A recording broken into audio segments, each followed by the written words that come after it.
just what he was looking for. He got close enough and we missed it, but Senna must have had a real go then, and there's still a car in front of them. Now both go out! Senna was destined not to finish the Australian Grand Prix, and that's exactly the same situation for Ayrton Senna that he was in the previous year with his left wheel, and Mansell is furious! When I try to think back to when I first started following Formula One, this is my earliest memory of the sport. It was the race in 1992 in Adelaide, Australia, my home city, and I remember being at a family friend's barbecue. And I wasn't actually in the room when this happened, but I just remember that there was a big uproar in the other room about how Ayrton Senna had taken out Nigel Mansell. And because now Senna and Mansell were out of the race, I remember that another driver went on to win the race. And his name is Michael Schumacher. And this is the time when I can really pinpoint when I became a Formula One fan and got really passionate about Formula One and started watching Michael Schumacher race. And because he was so good and he did so much in the sport and achieved so much, and I was privileged enough to be able to watch his career from pretty much start to finish, he's been a great inspiration to me and will always remain as my greatest sporting hero. Because of Michael Schumacher, I wanted to be a Formula One driver. I have so many great memories of watching Michael Schumacher race that over the years of watching him race, it made Formula One my most favourite thing in the world. With Michael Schumacher, this is lap 65. 2 laps to go at the end of this one. And Schumacher...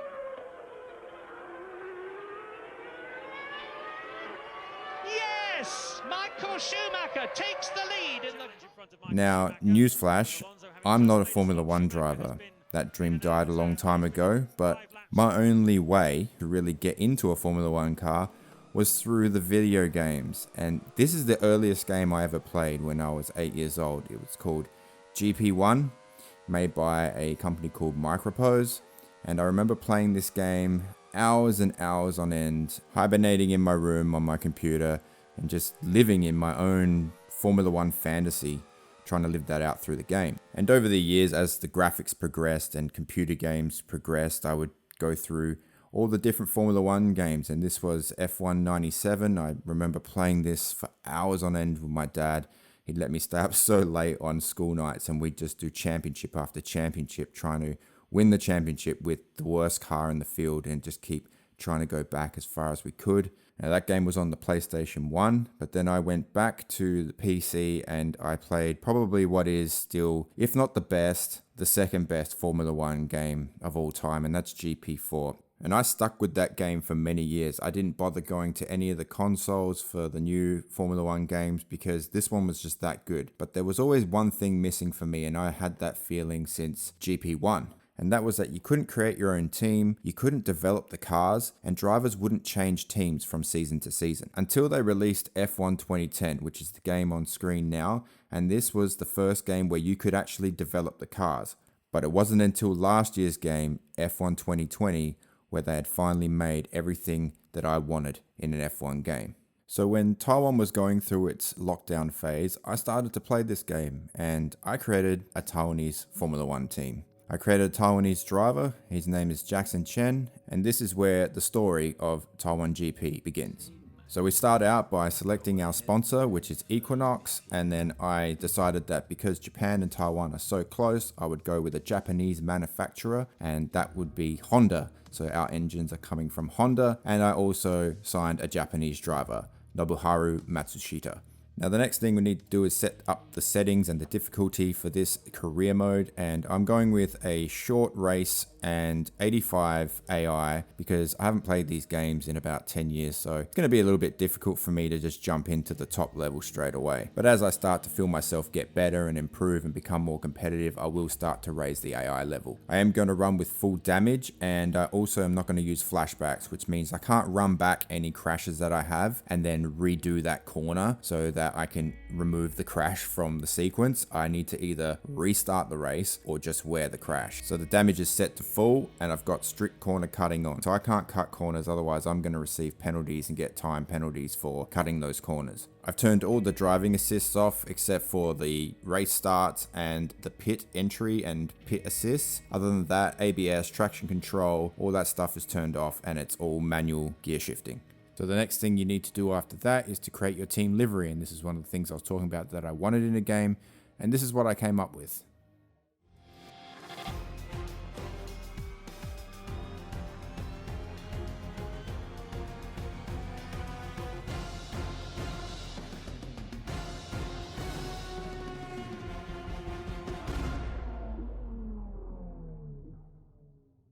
I went with the blue and the red of the Taiwanese flag, but I went predominantly blue because red already exists with Ferrari. I like this livery because it has this big circle on the side of the car, and with us having the Honda engine and the ties that it has to Japan and the Japanese flag having the rising sun, I thought it was a good way to demonstrate the partnership between a Taiwanese Formula One team and a Japanese engine supplier.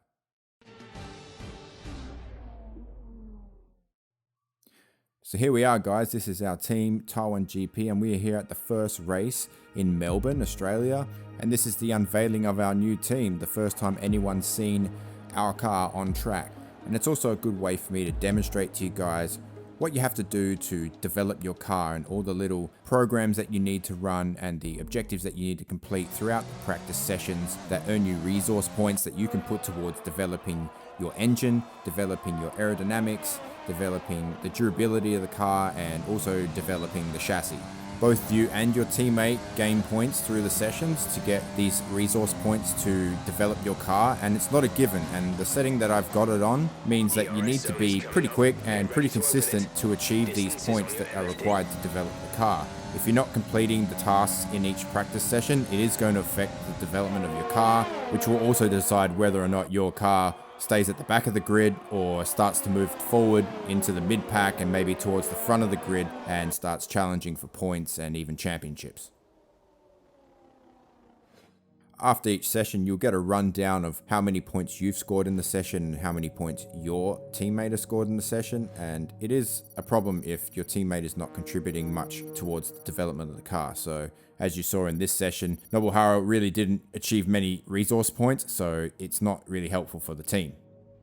Once you've got your points, you can then go in and look at this chart, and you can start to choose a direction that you want to go with the team and how you want to develop the car and take on maybe some aero or durability developments like I have taken here. And as you go through the development phase of the car, the more you do, the greater the impact of some of the upgrades are and the more expensive they get. So it is really key that you've got a teammate that is contributing a lot of resource points throughout the practice sessions. So as you can see here, we've got a aero development and a durability development in progress, and we've also got this chart here which shows you where you are compared to other teams on the grid. So right now we're just above Haas and just below the AlphaTauris.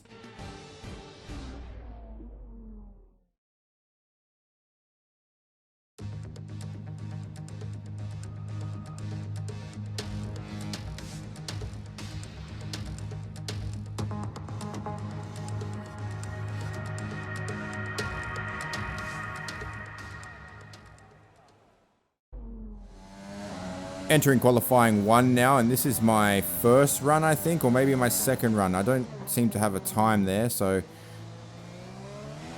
we are racing as Jackson Chen.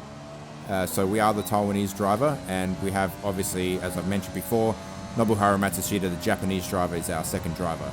At this stage of the career mode, the car, being the first race, is a bit of a boat and sounds and feels like a bit of a boat. So I don't expect too much from it. But you did see that in the performance index that we were not the worst team. Here we are coming up to the end of the lap, and I did set a previous time. You see my best time is a 1:24.6, and I'm already up by about 4 tenths, now 3 tenths, 2 tenths coming out of the final 2 corners and heading towards the start-finish line. This is Q1, so we're just trying to get 16th or better. And at this stage, we are 4th in the standings, but by the end of the session we end up at 11th, which is still good, And even Nobby, we'll call him Nobby, is 16th. So we made it through to the second session of qualifying, and this is the end of my first run in Q2. And just going a bit wide there, coming out of the final turn and heading towards the start-finish again. It's a 25-1, which is not the best time in the world, and that probably isn't going to be that great. And we go down and we see that we are on the cusp of getting booted out of Q2 and starting from 11th position. Went for another run, and unfortunately I clouted the wall right at the end of the session. There was no time left to do another run, and I was only able to minorly improve my time, which wasn't good enough, and that saw me out of the session and starting from 14th on the grid, and my teammate starting in 16th. So here we are, Melbourne Grand Prix, Season 1 of this career mode of F1 2020. I know it's not the new game, but I really don't care because this is something that's been culminating for the last 30 years of my life. I've wanted this game to be made, and now it's here, and I'm really just excited to bring this to you as a story about a Taiwanese Formula One team entering into the world of Formula One and creating our own Formula One universe where there is a Taiwanese Formula One team. There is a driver called Jackson Chen flying the flag for Taiwan, and we are going to get to experience the highs and the lows of the next 10 seasons of this Formula One alternate universe and create our own fairy tale story about a Taiwanese driver and a Taiwanese team challenging the likes of Red Bull and Mercedes and Ferrari, creating our own dynasty, going from the bottom to the top, and hopefully eventually becoming world champions.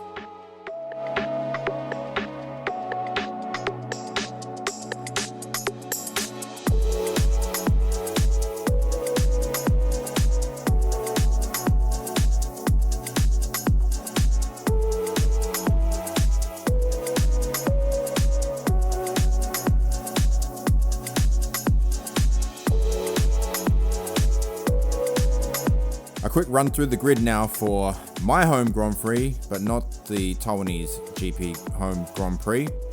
Bottas starts on pole with Hamilton alongside in second. Then it is Verstappen and Albon on the second row.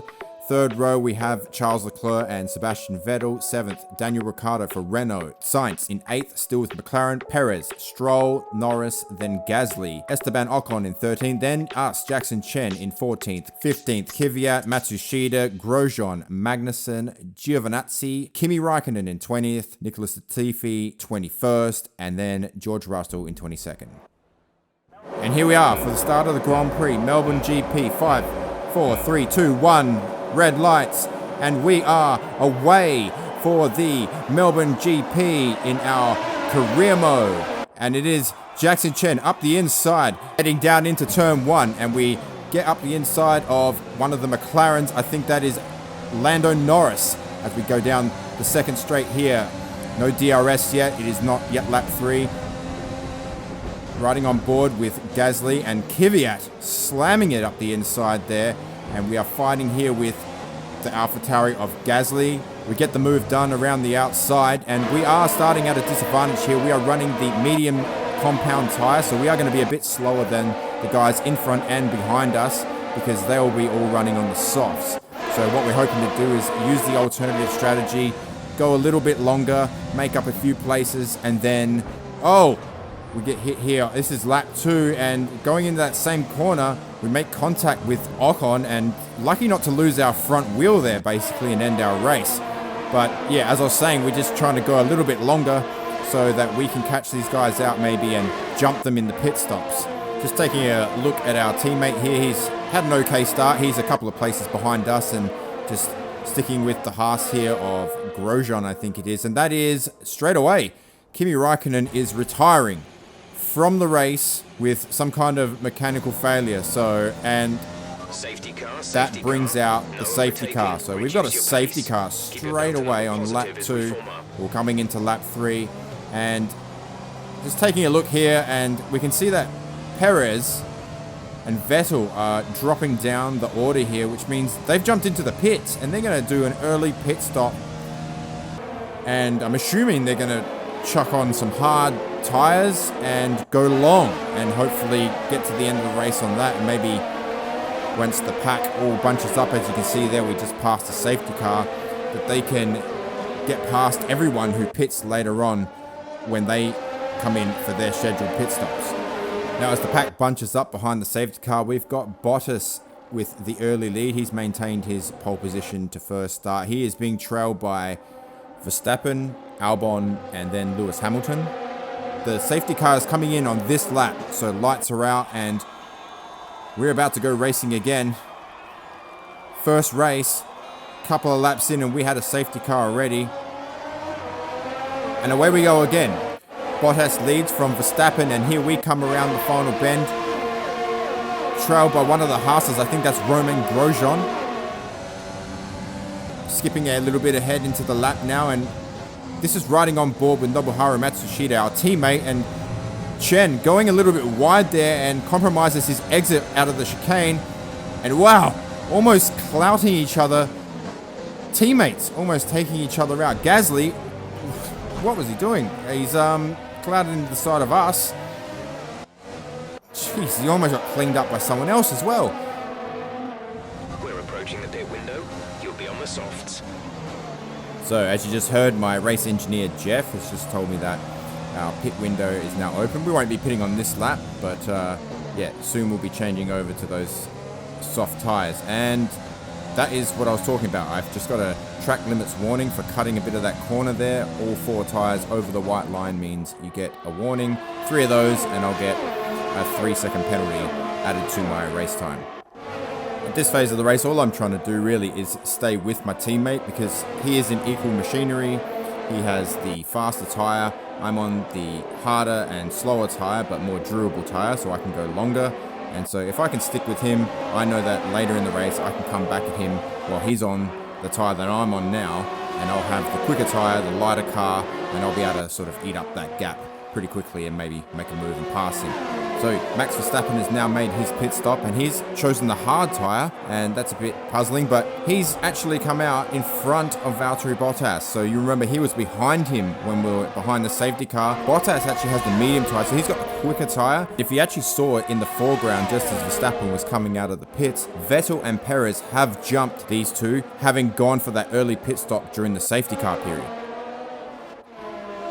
So we've just passed the midway part of the race, and Nobuharu Matsushita, he is now going to come in for his pit stop, I think, on this lap, dumping off those soft tyres, and he'll go onto the mediums, I'm assuming. I'm pretty happy with the way we're performing so far in this race, because this isn't one of my best tracks, but the fact that we're in front of all the cars that we should be in front of, as in regards to the Haas, Alfa Romeo, and the Williams, it's pretty encouraging for where the car's at the moment. As you see, Nobuharu is now coming into the pits for his stop, and I continue on.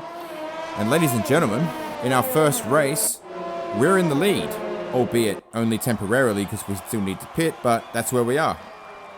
And as you can see in the background, Vettel is coming up behind with Perez trailing him, so that is effectively the net leader of the race.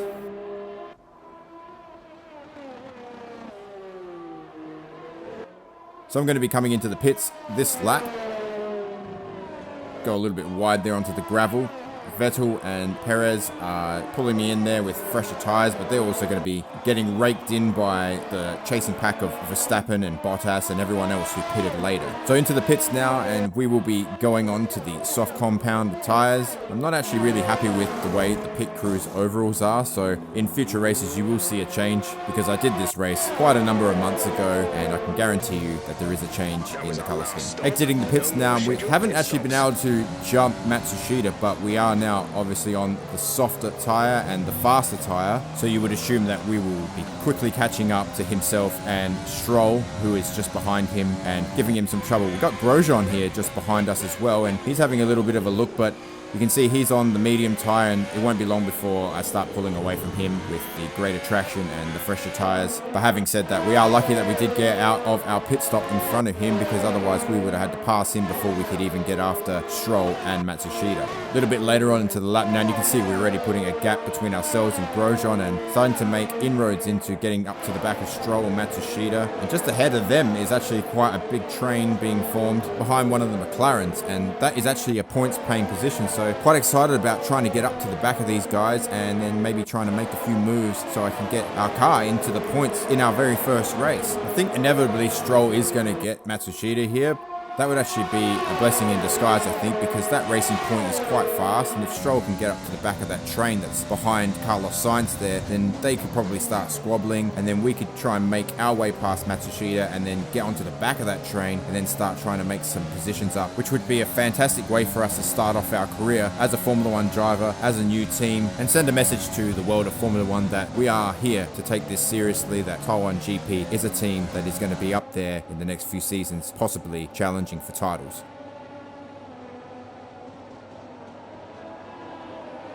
And as you can see, we're already onto the back of Stroll now, and if we can just stick with him on this straight and get him through the detection point, we will get DRS going on to the next straight just after this chicane. And no, We've been awarded a time penalty. so that is my third corner cutting warning, and that will be a 3-second time penalty onto my race time, which means unless all the cars in front of me DNF, I won't be getting any points at all. And going a little bit wide here, and throwing it into the wall is Jackson Chen. I'll blame him and not me in this instance, and we almost take out Grosjean with us, and Giovinazzi almost clips us on the way through as well.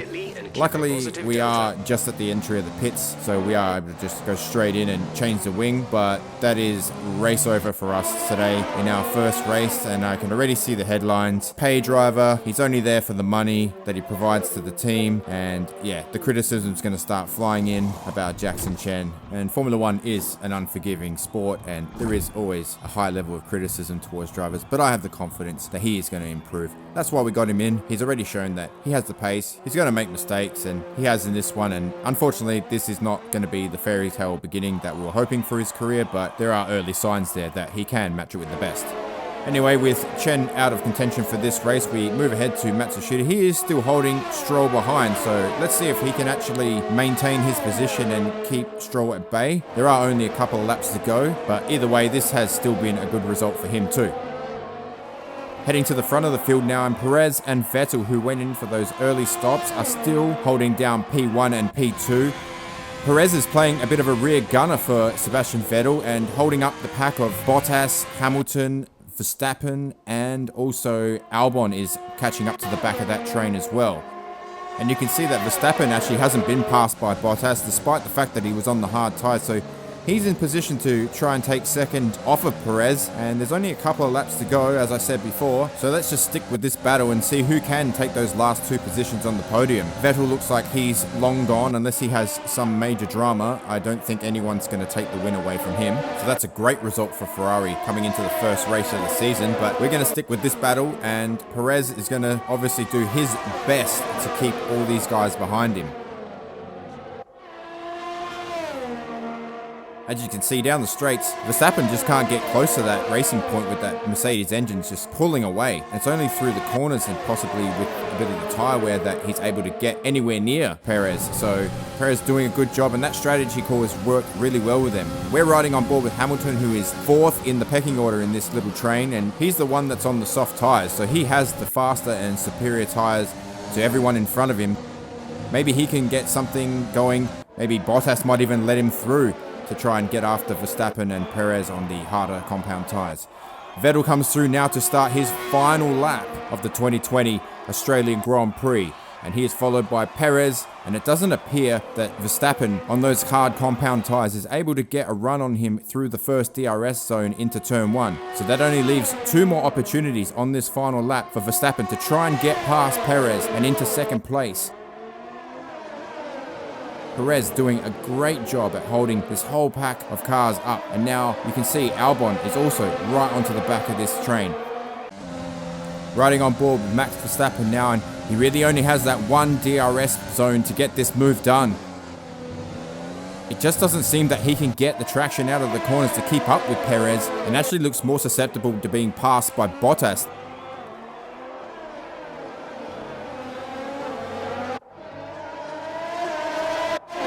But it actually does look like Verstappen is a lot closer to Perez now, coming down into this final DRS zone. Let's see what he can do. Can Verstappen make the move on Perez? We are riding on board with Albon. Let's get off this camera angle and get up to the fight. And here it is. Verstappen is alongside Perez. Perez jockeying. They go side by side with only 3 corners to go. And they're still side by side as they enter the third to last corner. Dive bomb from Verstappen as we ride on board with Bottas. They're going side by side through the final corner. It's Perez and Verstappen. Verstappen gets good drive. It's compromised. Verstappen touches the grass and it's going to be Perez to take second position. And Verstappen finishes third. Vettel wins the race. And the early pit stop pays off for Vettel and Perez. Matsushita now coming through, and he did end up getting passed by Lance Stroll. So that is 14th position for Nobuharu Matsushita. Here we are, trundling around. Jackson Chen, unfortunately, having that little collision with the wall. A little bit heavier than little. Taking the wing off, and that really just ended his race there. But a good showing from Taiwan GP, and I think the future is bright for this team and for this driver, Jackson Chen, going into the future. That's the end of the race. We'll see you in Parc Ferme.